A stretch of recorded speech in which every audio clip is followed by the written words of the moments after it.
Hello everyone, welcome to NEET UG in 10 brought to you by Unacademy, जो कि India का largest online learning platform है। यहाँ आपको मिलती हैं daily live classes, live test and quizzes, structured courses and unlimited access हमारे जितने भी वीडियो लेक्चर्स हैं, जितने भी मटेरियल्स हैं उनकी। लेकिन उसके लिए आपको हमसे जुड़ना होगा। अनअकैडमी लर्निंग ऐप डाउनलोड करें गूगल प्ले स्टोर पर जाके या iOS ऐप स्टोर पर जाके, एंड देन आपको लेना होगा हमारा पेड सब्सक्रिप्शन हमारे सारे फीचर्स अवेल करने के लिए। इसके कई ऑप्शंस अवेलेबल हैं 1, 3, 6, 12, 24। सिंस नीट यूजी का सिलेबस काफ़ी वास्ट है, काफ़ी टाइम टेकिंग है, इसलिए 1 साल या 2 साल का पैकेज सबसे ज़्यादा पॉपुलर होता है एंड सबसे ज़्यादा रिकमेंडेड है। ऑन टॉप ऑफ दैट, अगर आप मेरा कोड LOVE10 ये यूज़ करते हैं तो आपको मिलता है एक्स्ट्रा 10% का ऑफ, जो भी हमारी बेस प्राइस है। मेरा नाम लव किशोर श्रीवास्तव है। मैगिल यूनिवर्सिटी कनाडा में एज अ रिसर्चर मैं इस समय काम कर रहा हूँ। आप पर्सनली मुझसे जुड़ना चाहते हैं तो मैंने अपना टेलीग्राम लिंक नीचे ऐड कर दिया है। तो आज हम बात करेंगे माइक्रोब्स का। हमने यूज़ अब तक देखा कि कितने सारी चीज़ों में, फार्मास्यूटिकल में भी हो सकता है, एंड बहुत सारे प्रोडक्ट्स हैं जो माइक्रोब्स से हमको मिलते हैं, है ना। अच्छा, अब आज बात करेंगे कि एज बायो कंट्रोल एजेंट्स क्या मीनिंग होती है बायो कंट्रोल एजेंट्स की, हम आगे देख लेते हैं।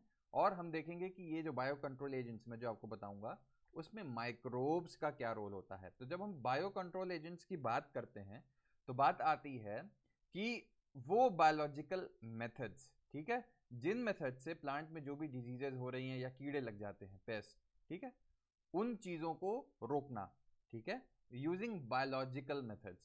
अब ऐसे तो आप केमिकल भी यूज़ कर सकते हैं, पेस्टिसाइड आपने सुना होगा, है ना, इंसेक्टिसाइड सुना होगा, लेकिन ये सब बेसिकली केमिकल होते हैं।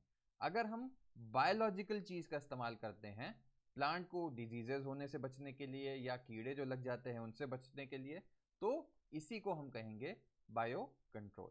ठीक। अच्छा, अब बात आती है कि आज आज के ज़माने में, अभी मैंने आपको बताया कि ये सब प्रॉब्लम का एक सोल्यूशन था जो था केमिकल्स। अब आप इंसेक्टिसाइड और पेस्टिसाइड इस सब के ग्रुप में जाओगे तो बहुत ढेर सारे आपको एग्जाम्पल्स मिल जाएंगे वहां पे, लेकिन अब बात आ जाती है कि है तो वो केमिकल, ठीक है। अब ये केमिकल आप सॉइल में डालेंगे तो ये देखा गया कि इसके कुछ हार्मफुल इफेक्ट्स जो भी क्रॉप ग्रो हो रही है, ठीक, उसमें इनकॉर्पोरेट हो जाता है। एक तो ये हुआ। दूसरा क्या होता है कि जब भी आप पानी डालते हैं, पानी जो है फिर आगे बढ़ता है, रिवर्स में मिल जाता है, पॉन्ड्स में बढ़ जाता है ना। तो क्या होगा, अपने साथ ये हार्मफुल टॉक्सिक केमिकल्स भी लेके चला जाता है। ठीक। तो क्या होगा, रिवर्स जितनी भी नदियां हैं, पॉन्ड्स हैं, वो कंटेमिनेट होने लगे। इसके अलावा जो भी आप क्रॉप्स डालते हैं उसमें जो एक मेजर पोर्शन होता है वो क्या होता है, नीचे सीप कर जाता है ग्राउंड में, है ना, जिसको हम बोलेंगे ग्राउंड वाटर। ठीक। तो क्या होगा कि जो हमारी बेड है, रिवर बेड है, नीचे जो सॉइल होती है उसके नीचे आप जाएंगे तो पानी मिलेगा ना, वो पानी भी कंटामिनेट होने लगता है। तो इस तरीके से केमिकल का यूज़ तो रिकमेंडेड होना नहीं चाहिए, है ना।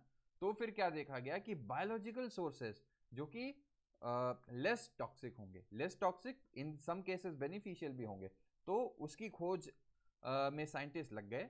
एंड अब मैं आपको बताऊंगा कि क्या क्या चीज़ें हो सकती हैं। अच्छा, अब इसमें क्या होता है कि जितने भी फार्मर्स हैं उनको एक यकीन रहता है कि जितनी ज़्यादा बायोडाइवर्सिटी, बायोडाइवर्सिटी का क्या मतलब, जितनी डिफरेंट बायोलॉजिकल स्पीशीज होंगी, ठीक है, एक समय में एक जगह, वो क्या करती हैं, ओवरऑल एक हेल्दी एटमॉस्फेयर क्रिएट करती हैं। ठीक। इसलिए वो कभी भी ये नहीं चाहते हैं कि जितने भी कीड़े हैं और जितने भी इंसेक्ट्स हैं उनको परमानेंटली हटा दिया जाए, ये उनका टारगेट नहीं होता। हाँ, डेफिनेटली वो ये चाहते हैं कि उनका जो लेवल है, जो अमाउंट है, वो एक स्पेसिफिक लेवल से नीचे रहे जिससे वो उनके लिए न्यूसेंस ना बन जाए, लेकिन परमानेंटली हटाना ये उनका टारगेट कभी भी नहीं होता।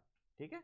अच्छा, अब बात आती है कि जो डिफरेंट टाइप के ऑर्गेनिजम्स हैं उनके बीच भी, जो फौना और फ्लोरा जिसको कहा जाता है ना, तो उनके बीच भी एक कई इंटरेक्शंस हो रहे होंगे, है ना। अब ये इंटरेक्शन का यूज कैसे किया जा सकता है अपने फेवर में, यहीं पे बायो कंट्रोल का पूरा रोल आता है। बायो कंट्रोल, अब मीनिंग तो आप समझ गए कि जब भी बायोलॉजिकल एंटिटीज, बायोलॉजिकल मेथड्स हम यूज करते हैं प्लांट की डिजीजेस या कीड़े जो प्लांट में लग जाते हैं, इन सब को रोकने के लिए यही होती है बायो कंट्रोल। ठीक है। अच्छा, अब बात आती है कि जो बायो कंट्रोल है, ये इसका सबसे बड़ा बेनिफिट क्या होगा। अभी मैंने आपको केमिकल्स बताए थे, ठीक। तो बायो कंट्रोल, अगर बायोलॉजिकल मेथड्स आ जा रहे हैं तो they will greatly reduce our dependence on toxic chemical and pesticide. Common sense है, बिल्कुल सही बात हो गई। इसीलिए जो हम इंक्लाइंड है वो बायोलॉजिकल मेथड्स की तरफ इंक्लाइंड होंगे, ठीक है। अच्छा, अब बात आती है कि जितने भी ये होगा कैसे, ये होगा कैसे, इस चीज की बात कर ली जाए तो कभी कभी आप कुछ एग्जाम्पल्स देखेंगे, जैसे लेडी बर्ड हो गई, ड्रैगन फ्लाइज हो गई, ठीक। ये क्या करते हैं, ये खुद ही फीड करते हैं एफिड्स और मॉस्किटोज। कुछ मॉस्किटोज तो सबको पता है, ठीक है। इन चीजों पे ये जो लेडी बर्ड और ड्रैगन फ्लाइज बताए हैं, तो क्या होगा, जो मॉस्किटोज की संख्या बहुत ज्यादा हो गई थी, एफिड्स की संख्या बहुत ज्यादा हो गई थी, ये दोनों उनको कम कर देंगे, कंट्रोल में कर देंगे, एक लेवल में ले आएंगे, ठीक है। अब ऐसे ही एक और चीज होती है जिसका नाम होता है, एक बैक्टीरिया होता है जिसका नाम होता है बीटी बैक्टीरिया, या इसको आप बोल सकते हैं बैसिलस thuringiensis, ठीक है। ये क्या करता है, ये एक टॉक्सिन बनाता है, ठीक है। ये एक टॉक्सिन बनाता है। तो क्या होता है, अगर ये टॉक्सिन जैसे ही इस बैक्टीरिया में जब तक है ये, तो ये प्रोटॉक्सिन इनएक्टिव है, ठीक है। ये ध्यान रखिएगा, जब तक बैक्टीरिया में है तो ये इनएक्टिव है। लेकिन जब अब मान लीजिए इस बैक्टीरिया को कोई कीड़ा खा गया, ठीक है, तो क्या होगा, ये इनएक्टिव फॉर्म जो है ये एक्टिव फॉर्म में बदल जाता है, ठीक। अब ये एक्टिव फॉर्म में बदल जाएगा तो क्या होगा, कीड़े के अंदर जाके एक्टिव फॉर्म में बदल रहा है ना, तो कीड़े का काम तमाम, ठीक है। तो ये ध्यान रखिएगा। और अब इसकी बात करें थोड़ी सी और, तो कीड़े में भी कहा जो गट का पार्ट होता है, ठीक है। डाइजेस्टिव सिस्टम देखेंगे आप तो गट का पार्ट होता है ना एक, तो गट के पार्ट में जो है वहीं पे जाके इस टॉक्सिन का जो मिल रहा था, किसमें, बीटी बैक्टीरिया में मिल रहा था, वो एक्टिवेट हो जाएगा, ठीक है। तो याद रखिएगा। अब इसी तरीके से क्या है कि जो बैक्टीरियल डिजीज हैं, क्या ये कैटरपिलर को खाएंगी but will leave other insects unharmed, ठीक है।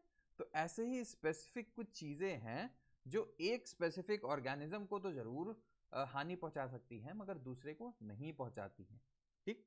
अच्छा, अब बात आती है कि जेनेटिक इंजीनियरिंग क्या होता है, एक जीन का ट्रांसफर, जो भी हमारा जीन ऑफ इंटरेस्ट है उसका ट्रांसफर एक स्पेसिफिक होस्ट में, एक स्पेसिफिक ऑर्गेनिज्म में।